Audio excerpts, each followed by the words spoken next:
Dalam video ini akan membahas mata kuliah akuntansi biaya dengan materi spoiled, reworked, dan scrap. Yang pertama yaitu spoiled atau barang rusak. Spoiled adalah produk yang sudah menghabiskan biaya produksi yang tetapi tidak sesuai dengan pesanan pelanggan sehingga diakui sebagai produk rusak.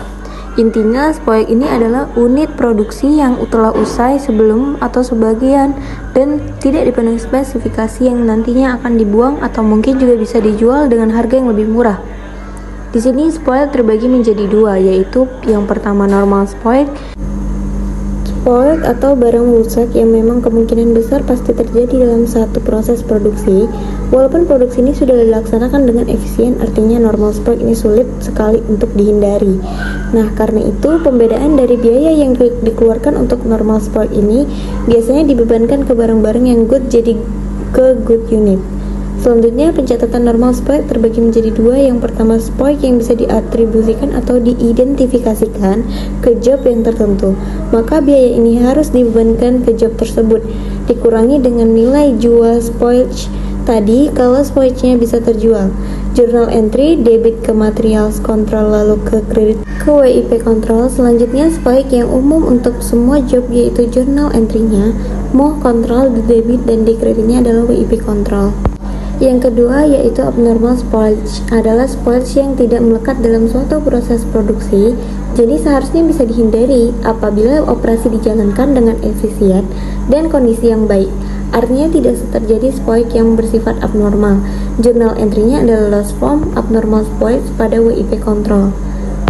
Nah, selanjutnya ada rework atau pekerjaan kembali, unit produksi yang tidak bisa memenuhi spesifikasinya untuk dijual secara baik, tetapi bisa diperbaiki terlebih dahulu.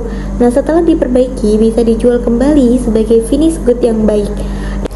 Reward bisa dispesifikasi dalam job tertentu atau berlaku untuk semua job dan ada yang dikategorikan sebagai abnormal reward.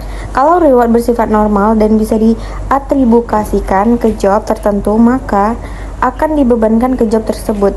Jurnalnya work in process di debit, material control, wages payable control, mau allocated di kredit sebagai biaya yang dikeluarkan untuk memperbaikinya.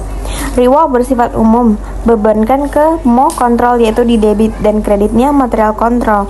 Wages payable control, mau allocated, reward bersifat abnormal, dibebankan ke loss from abnormal reward di debit dan di kreditnya material control.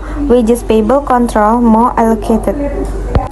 Baik, yang terakhir itu ada di scrap. Scrap bahan sisa adalah bahan baku sisa terdiri dari bahan baku sisa atau tertinggalnya sewaktu pelaksanaan proses produksi, dan bahan baku cacat atau bahan baku yang rusak karena kecerobohan atau kelalaian karyawan. Bila scrap diakui saat proses produksi, ada pula spesifik tertentu. Pada saat kita kembalikan ke gudang, material control, WIP control. Kalau secara umum, pada saat dikembalikan ke gudang, adapun material control dan move control, kalau dijual itu cash atau account receivable material control.